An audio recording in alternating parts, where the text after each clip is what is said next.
Porta del Paradiso, de Lorenzo Ghiberti.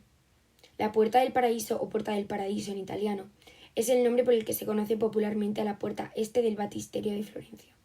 Se encuentra frente a la Catedral de Santa María del Fiore y es obra del escultor y orfebre italiano Lorenzo Ghiberti, que la comenzó en 1425 y la terminó en 1452, a mediados del primer Renacimiento, el 480.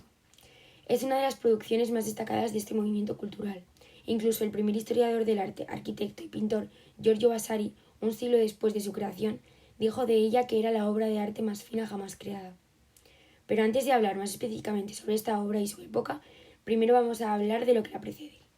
La sociedad venía de un estilo que supuso un gran cambio en la mentalidad religiosa, provocando así una influencia decisiva en las artes figurativas, el arte gótico. La escultura gótica destacó principalmente en un tratamiento más naturalista, mediante el naturalismo gestual, las expresiones individualizadas, el detallismo en sus ropajes. Todo ello contribuía a la búsqueda de un mayor realismo, mediante la representación de un Cristo humanizado o los santos.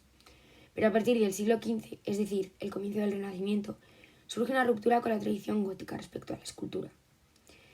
El Renacimiento supuso una recuperación de la cultura y el arte de la antigüedad clásica, además de reabrirse a ideas humanísticas, rompiendo con la visión teocéntrica del medievo, Dios centro del universo, el cual se abandonó por el antropocentrismo, ser humano como centro del universo. En el caso de la escultura vino acompañado de la recuperación de restos artísticos en yacimientos de época clásica, sirviendo así de inspiración. Bien, las principales características de la escultura renacentista son las siguientes. Se vuelve, como ya he dicho antes, al mundo clásico. También se aprecia una visión más humanística de la escultura y su funcionalidad. Así, los escultores renacentistas buscan la representación humanística del cuerpo humano, mediante un estudio detallado de la anatomía humana. También se busca la belleza del cuerpo humano recurriendo a la proporción, siendo habitual el uso del contrapposto. Con este término se asignaba la posición armónica de las diferentes partes del cuerpo, aportando movimiento y rompiendo la frontalidad. Ese interés por la proporción y la armonía llevó a los artistas a realizar tratados sobre las proporciones, buscando siempre el perfeccionamiento de técnicas y medios. Además, se libera a la escultura de los marcos arquitectónicos, independizándose de la arquitectura y despertando interés por sí sola. Se aplican también las leyes de la perspectiva en los relieves, imprimiéndose expresividad mediante cierto dramatismo y movimiento, además de buscarse la perfección en las formas. Por lo que respecta a los temas, en Italia se optó tanto por los temas religiosos como profanos y alegóricos, especialmente los desnudos. En España y Alemania fueron prioritarios los temas religiosos. Los materiales también se inspiran en la antigüedad clásica, empleándose materiales como el mármol, el alabastro y el bronce, además de la madera y otros materiales más pobres, como la terracota, que se utilizaron en trabajos menores. Se buscan texturas pulidas y tesas, buscando que la luz ilumine las obras de forma homogénea. Las composiciones son geométricas y sencillas, mostrándose movimiento mediante el contrapuesto e imprimiendo cierta tensión gracias a movimientos contenidos en potencia. Por último, aparece la figura del mecenas, como protector y cliente de los artistas, unos mecenas que solían ser la iglesia y personajes de la nobleza. Después de entender cómo evolucionó la escultura desde la época del gótico hasta el Renacimiento, nos vamos a centrar en el encargo de las puertas del Baptisterio de Florencia, en 1401 a través de un concurso. En 1401, los Calimata, gremio de los tejedores, organizaron por primera vez en Florencia un concurso de estas características, para ver quién sería el escultor que realizaría la puerta norte del baptisterio basándose en la forma que había hecho Andrea Pisano, la puerta sur. Como tema se puso el sacrificio de Isaac. Se presentaron escultores como Lorenzo Ghiberti y Brunelleschi, quienes fueron los dos finalistas de dicho concurso. Finalmente lo ganó Ghiberti. Además, más adelante, tras la realización de la puerta norte, le encargarían la puerta del este, la puerta del paraíso. Este nombre se debe a una afirmación de Miguel Ángel, quien dijo de ella que era digna de adornar las puertas del paraíso. Ghiberti tardó en realizarla 27 años, y se previeron 20 escenas y un zócalo, pero Ghiberti cambió la propuesta a 10 paneles con una serie de características que veremos más adelante. Lorenzo Ghiberti. Lorenzo Ghiberti nació en 1378 y murió en 1455. Fue un autor de transición entre el gótico y el renacimiento, más concretamente del 480. Continuó la trayectoria de los Pisano.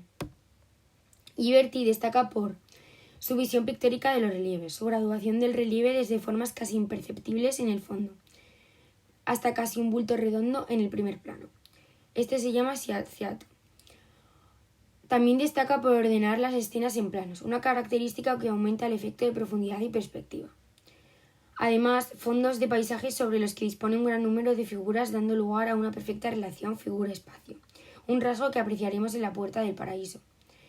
Además, también tiene una gran preocupación por los detalles y puramente decorativo, por su formación como orfebre. La Puerta del Paraíso es la puerta que se encuentra en el este del Baptisterio de San Giovanni, o Baptisterio de San Juan, en la plaza del Duomo de Florencia. Se trata de una de las creaciones más importantes del Renacimiento.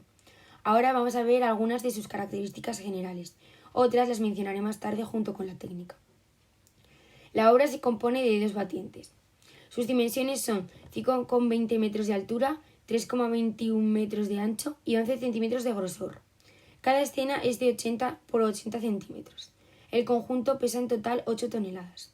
Como ya he dicho antes, inicialmente se había previsto una puerta con 28 tableros, con escenas del Antiguo Testamento, incluyendo 8 tableros en las últimas 2 filas, reservado para las figuras individuales de los profetas.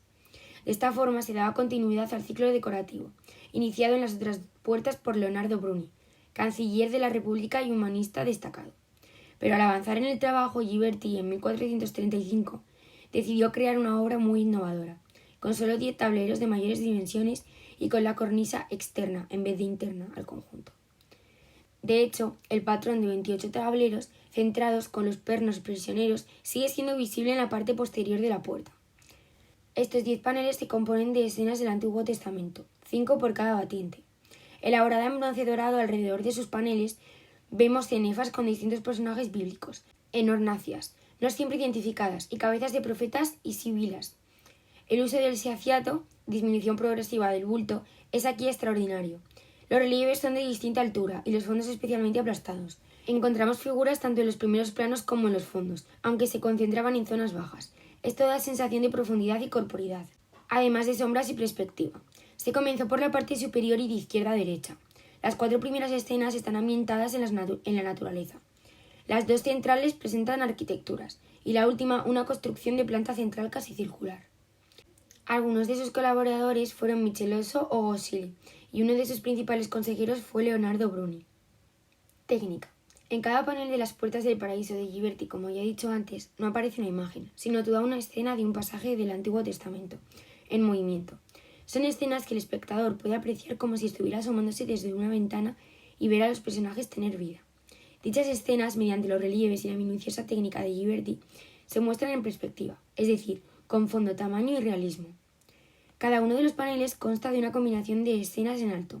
Las figuras resaltan más de la mitad de su grosor sobre su entorno. Y bajo relieve. Las figuras sobresalen del fondo menos de la mitad. La tercera dimensión se comprime, quedando a escasa profundidad, con una espacialidad que se convierte en la perfección plástica gracias a la minuciosa técnica de Ghiberti. Se aprecia cómo consiguió combinar los efectos de la luz que incide sobre las figuras de acuerdo a su relieve, ya que, por ejemplo, las escenas del primer plano resaltan lo suficiente para que observemos tanto su rango jerárquico como las posiciones de las figuras en un campo de visión que va más allá y es más profundo que la observación. Por otra parte, el fondo paisajístico de cada escena es una continuidad espacial llena de matices, gracias a la base del relieve y al baño de luz. Distintas texturas permiten visualizar la cercanía o la lejanía de los distintos elementos con infinitos planos. Gracias a la perspectiva lineal desarrollada por Brunelleschi y Masaccio, creó el concepto de perspectiva aérea para lograr lo anterior. Para acabar este vídeo os voy a enseñar cada uno de los paneles de la puerta empezando por arriba a la izquierda. El primero es la creación de Adán y Eva. Podemos ver la creación de Adán, la creación de Eva, el pecado original y la expulsión del paraíso terrenal. El segundo es Caín y Abel. Podemos ver también el primer trabajo humano, Abel el buen pastor y Caín el labrador, el sacrificio a Dios de Caín y Abel, el primer asesinato, la muerte de Abel, el primer ejemplo de justicia y cuando Dios pide explicaciones a Caín.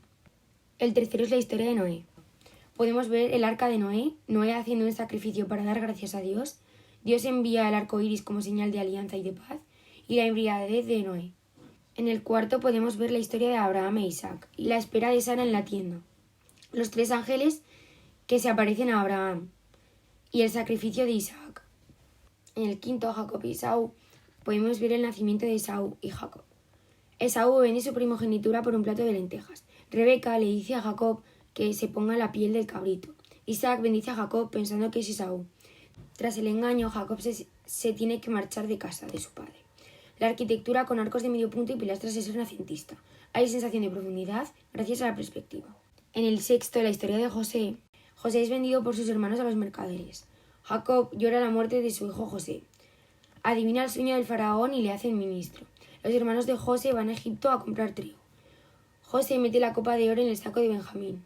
José perdona a sus hermanos y se encuentra con su padre. La arquitectura con arcos de medio punto y frontones triangulares. Dominio de la profundidad y la perspectiva. En el 7 podemos ver la historia de Moisés, cómo Dios entrega a Moisés las tablas de la ley en el monte Sinaí. Moisés permaneció durante 40 días en el monte. El pueblo aguarda el regreso de Moisés, adorando un becerro de oro. Moisés simboliza el éxodo. En el 8, Josué la toma de Jericó.